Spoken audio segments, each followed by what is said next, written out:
When the Diamond and Pearl anime debuted, it introduced us to Ash's best rival, Paul. Paul offered some of the best battles in the Pokemon anime, from his epic clash with Ash at Lake Acuity to their climactic battle at the Sinnoh League. But one notable battle is Paul's battle against Pyramid King Brandon. While not participating in the battle frontier like Ash did, he still did challenge Brandon to a battle. What makes this battle so interesting and keeps you engaged is the development and depth we see in Paul's character throughout the battle, even though he lost. But could he have won? Well, the short answer is no. But after returning in Pokemon Journeys, I'm confident if Paul challenged Brandon to a rematch, he could surely win. And today we'll be discussing just that, Paul's best team to defeat Pyramid King Brandon. But I'll need some help with a discussion like this. Introduce yourself, bro. What's up everyone, Infamous Trainer here, and I'm excited to join Blaze today to talk about the best Ash rival and how he can take down Brandon. I think you guys will really enjoy this video and overall team.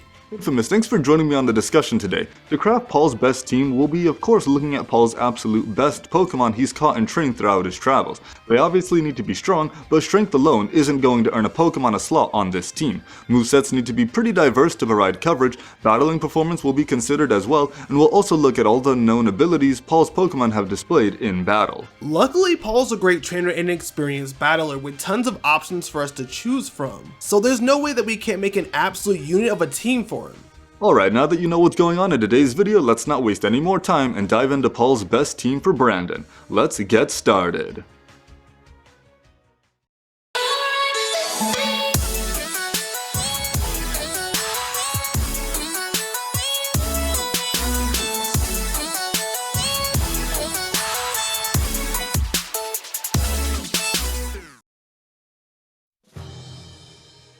So Paul's going to need his best Pokemon that can help him defeat Brandon. But what Pokemon will Brandon be using? Brandon has only been shown to own 6 Pokemon so far in the anime: Regirock, Registeel, Regice, Ninjask, Solrock, and Dusclops. This makes his team composed of Rock, Steel, Ice, Psychic, Ghost, Bug, and Flying type Pokemon. So when constructing Paul's team, he's going to need Pokemon that do well to counter these typings, as well as Pokemon that are strong on the defensive side.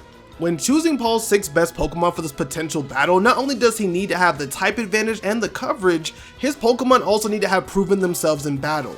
So they need to have a good track record. Pokemon like Nidoking, Hariyama, Frostlass are ones that wouldn't be up for consideration, as they only partook in one battle each, and don't have a great track record in the series. On the flip side, Pokemon like Drapion, Magmortar, and Weavile are all potential Pokemon we could choose from, as they're Pokemon that have made consistent or multiple appearances throughout the series, or they're Pokemon that have really displayed their strength and power in significant battles. Pyramid King Brandon is the toughest Battle Frontier brain, and so Paul's gonna need his toughest team. Having access to the Regis alone makes him a formidable opponent. So with that being said, now that we know how this team will be assembled, let's dive right into Paul's first Pokemon on his best team for Brandon. Now first up, URSARING, an absolute beast on the battlefield and made its first appearance in Diamond and Pearl's Different Strokes for Different Blokes episode. Now Paul's URSARING has shown to come with nothing but an aggressive demeanor and striking power to match. Being used to help stop Team Rocket and even help Chimchar train, it's shown how strong it can be.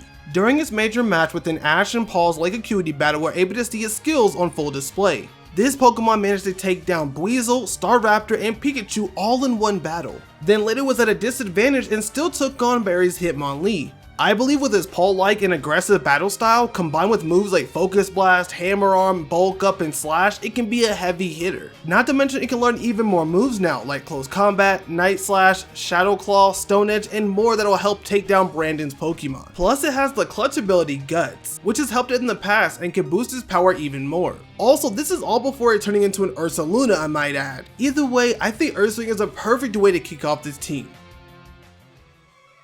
Paul's second Pokemon will be the second best Sinnoh bird, HONCHRKOW. HONCHRKOW brings the flying dark type to the team, which will help quite a lot. HONCHRKOW first debuted by Paul's side as a Murkrow in the episode Top Down Training when Paul battled against Cynthia.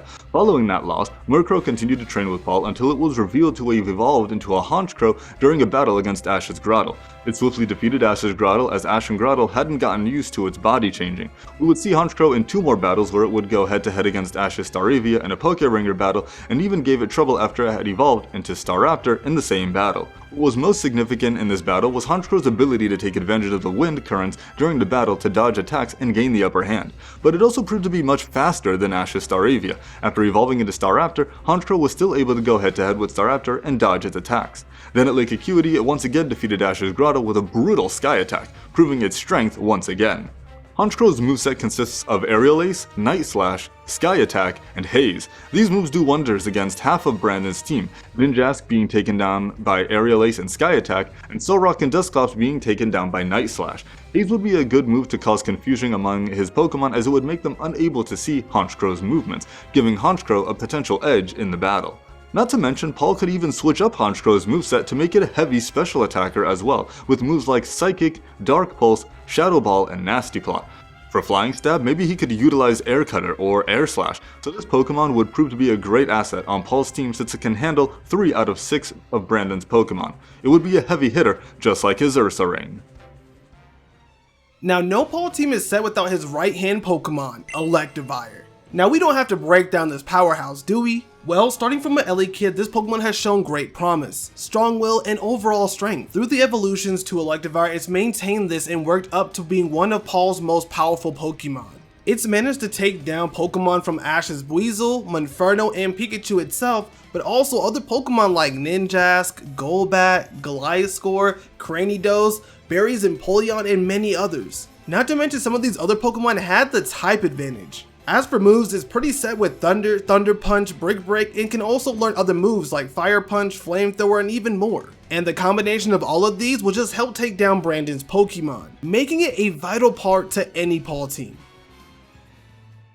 Alright, now you know my boy Torterra was gonna be a part of this lineup. Torterra was Paul's first Pokemon he obtained when he started his Sinnoh journey. Torterra has been with him the longest and has the most experience. Given the status this Pokemon holds, it's a bit of a shame we didn't see a bit more of this Pokemon, but for the screen time it had, Torterra definitely displayed why it's Paul's strongest Pokemon. Torterra debuted by Paul's side during the episode Top Down Training, just like his HONCHRKOW. Torterra was Paul's last Pokemon that he used in his battle against champion Cynthia. The highlight here is that Torterra was the only Pokemon to do considerable damage to Cynthia's Garchomp by using Giga Drain, after it had used Giga Impact. It was still defeated, but not before dealing some damage first. Torterra has been shown assisting in the training of Paul's other Pokemon, even helped out Ash's Grotto a bit after evolving.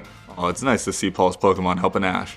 And single-handedly knocked out Brock's Krogunk and Holly's Farfetch during the Hearthome City Tag Battle competition. Torterra would later be a major threat on Paul's team during the battle against Ash at Lake Acuity. Torterra proved his strength by defeating Ash's Gliscor with a Crunch and Giga Drain combination and then pulverizing it with a Frenzy Plant. Paul's Torterra is so strong that it can even control the direction of its Stone Edge. Yeah, there was a time where Stone Edge looked like this and not like this. I know. Crazy. Torterra's moveset consists of Crunch, Giga Drain, Frenzy Plant, and Stone Edge. With these moves at its disposal, it can use Crunch against Dusclops and Solrock and use Stone Edge to take care of Regice. So here, yet again, we have another Pokemon that can handle half of Brandon's team. Damn, Paul really has some heavy hitters for sure.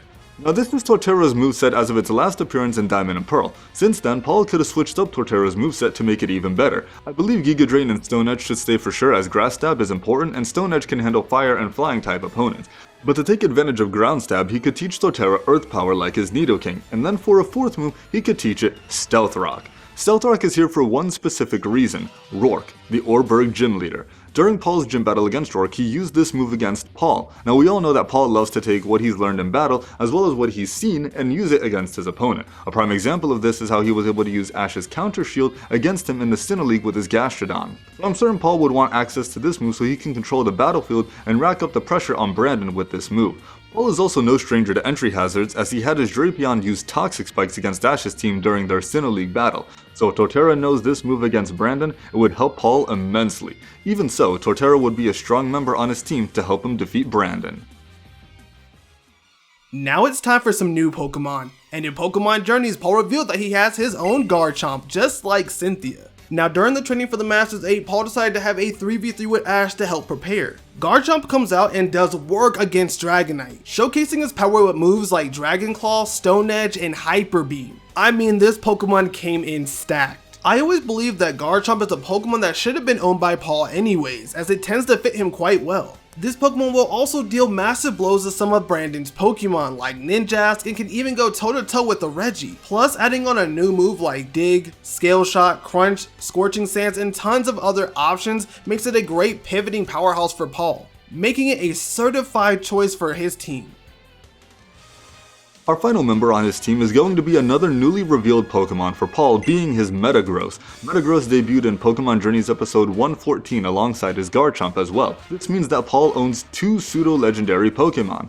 Paul used this Pokemon, just like Garchomp, to help train Ash for the Masters 8 tournament. Having the Steel Psychic typing, this Pokemon is highly defensive, but also spectacular on the offensive side as well. And this Pokemon has also even been shown to be quite speedy as well, plus it knows Agility to further increase its speed. Its other moves include Meteor Mash and Psychic.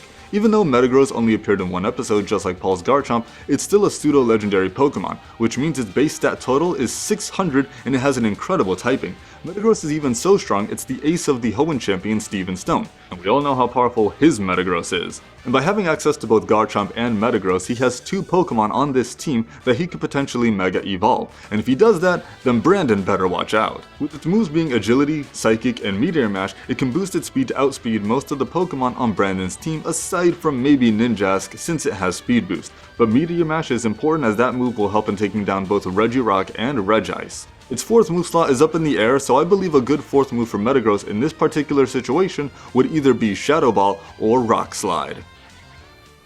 So to recap, Paul's best team for Brandon is URSARING, TORTERRA, ELECTIVIRE, HONCHRKOW, Metagross, and Garchomp. This is definitely an absolute unit of a team and that we believe has the best chance of defeating the Pyramid King Brandon. Paul's gotten a lot stronger since his first battle with Brandon and has shown a lot of growth since then. So if he uses this team against Brandon, I'm sure he would win. But of course, let us know your thoughts in the comments down below about this team.